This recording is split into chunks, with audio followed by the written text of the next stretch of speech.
ചൂട് മൂലമുള്ള ആരോഗ്യ പ്രശ്നങ്ങൾ ഒഴിവാക്കാൻ എന്തൊക്കെ ശ്രദ്ധിക്കണമെന്ന് നോക്കാം. ഇപ്പോൾ നമ്മൾ അനുഭവിക്കുന്ന കനത്ത ചൂട് നമ്മുടെ ശരീരത്തെയും ആരോഗ്യത്തെയും വളരെയധികം ബാധിക്കുന്ന ഒരവസ്ഥയാണ്. പുറത്തിറങ്ങിയാൽ തന്നെ ക്ഷീണം, ദാഹം, വിയർപ്പ്, തലകറക്കം പോലുള്ള പ്രശ്നങ്ങൾ പലർക്കും അനുഭവപ്പെടുന്നു. ഇത്തരം സാഹചര്യങ്ങളിൽ ശരീരത്തിന് ഏറ്റവും ആവശ്യമായത് വെള്ളം തന്നെയാണ്. പക്ഷേ എല്ലാ വെള്ളവും ഒരുപോലെയല്ല. ശരിയായ വെള്ളം ശരിയായ അളവിൽ ഉപയോഗിച്ചാൽ മാത്രമേ ശരീരത്തിന് യഥാർത്ഥ ഗുണം ലഭിക്കൂ. ചൂടുകാലത്ത് വിയർപ്പിലൂടെ ശരീരത്തിൽ നിന്ന് ധാരാളം വെള്ളവും ആവശ്യമായ ധാതുക്കളും നഷ്ടപ്പെടുന്നു. ഇത് നികത്താതെ പോയാൽ ശരീരത്തിൽ ജലക്ഷയം സംഭവിക്കുകയും ആരോഗ്യ പ്രശ്നങ്ങൾ ഉണ്ടാവുകയും ചെയ്യും. അതുകൊണ്ട് തന്നെ ദാഹം തോന്നുമ്പോൾ മാത്രമല്ല, ദാഹം തോന്നാത്ത സമയത്തും ഇടവേളകളിൽ വെള്ളം കുടിക്കണം. ഒരു സമയം വളരെ കൂടുതലായി കുടിക്കുന്നതിന് പകരം അല്പാൽപമായി പലതവണ കുടിക്കുന്നതാണ് നല്ലത്. ആദ്യമായി പറയേണ്ടത് ശുദ്ധജലം. ശുദ്ധ കുടിവെള്ളം തന്നെയാണ്. വളരെ തണുത്ത ഐസ് വെള്ളം ഒഴിവാക്കണം. സാധാരണ താപനിലയിലുള്ള ചൂടാറിയ വെള്ളമാണ് ദഹനത്തിനും ശരീരത്തിനും കൂടുതൽ നല്ലത്. നമ്മുടെ നാട്ടിൽ വളരെ പഴക്കമുള്ള ഒരു നല്ല പാനീയമാണ് കഞ്ഞിവെള്ളം. ഇത് ശരീരത്തിൽ നഷ്ടപ്പെടുന്ന ഉപ്പും ധാതുക്കളും തിരിച്ചു നൽകാൻ സഹായിക്കുന്നു. ചൂടുകാലത്ത് ക്ഷീണം അനുഭവപ്പെടുമ്പോൾ കഞ്ഞിവെള്ളം വലിയ ആശ്വാസമാണ്. നാരങ്ങ വെള്ളം ചൂടുകാലത്ത് വളരെ ഉപകാരപ്രദമാണ്. നാരങ്ങ വെള്ളത്തിൽ അല്പം ഉപ്പ് ചേർത്താൽ ജലക്ഷയം തടയാനും ശരീരത്തിന് ഊർജം നൽകാനും സഹായിക്കും.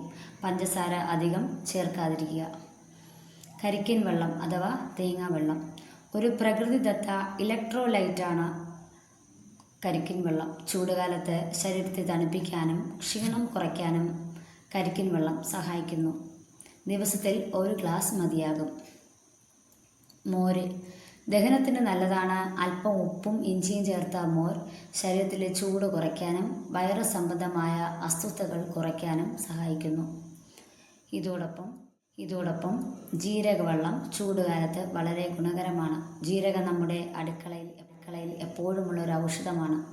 ജീരകവെള്ളം ദഹനം മെച്ചപ്പെടുത്തുന്നു. വയറിളക്കം, ഗ്യാസ്, അമ്ലത എന്നിവ കുറയ്ക്കാൻ സഹായിക്കുന്നു.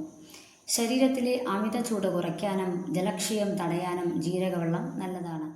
ജീരകവെള്ളം തയ്യാറാക്കാൻ 1 ടീസ്പൂൺ ജീരകം 1 ഗ്ലാസ് വെള്ളത്തിൽ രാത്രി കുതിർത്ത് വയ്ക്കുക. രാവിലെ അത് തിളപ്പിച്ച് ചൂടാറിയ ശേഷം കുടിക്കാം. ദിവസം 1 മുതൽ 2 ഗ്ലാസ് മതിയാകും. ORS വെള്ളം ശരീരത്തിലെ ജലക്ഷയം തടയാൻ ഉപയോഗിക്കുന്നു. അമിത ചൂട്, അമിത വിയർപ്പ്, ക്ഷീണം, തലകറക്കം, വയറിളക്കം അല്ലെങ്കിൽ വാന്തി ഉണ്ടായാൽ ORS വെള്ളം കുടിക്കണം. ഒരു ORS പാക്കറ്റ് 1 ലിറ്റർ ശുദ്ധജലത്തിൽ ശരിയായി കലർത്തി 24 മണിക്കൂറിനുള്ളിൽ ഉപയോഗിക്കാം. ചൂടുകാലത്ത് ചില പാനീയങ്ങൾ ഒഴിവാക്കുന്നതാണ് നല്ലത്. സോഫ്റ്റ് ഡ്രിങ്ക്സ്, അമിതമായ ചായയും കാപ്പിയും, വളരെ തണുത്ത ഐസ് വെള്ളം ഇവ ശരീരത്തിൽ ജലക്ഷയം കൂടുതൽ ഉണ്ടാക്കും.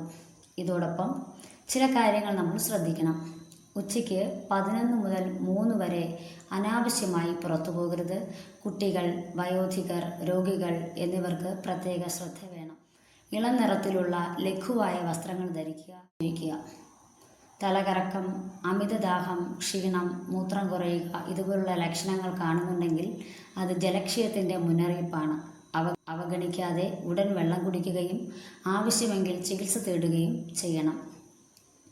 ചൂടുകാലത്ത് ശരിയായ വെള്ളം ശരിയായ അളവിൽ ഉപയോഗിക്കുന്നതിലൂടെ നമ്മൾ നമ്മളെയും നമ്മുടെ കുടുംബത്തെയും ആരോഗ്യത്തോടെ സംരക്ഷിക്കും.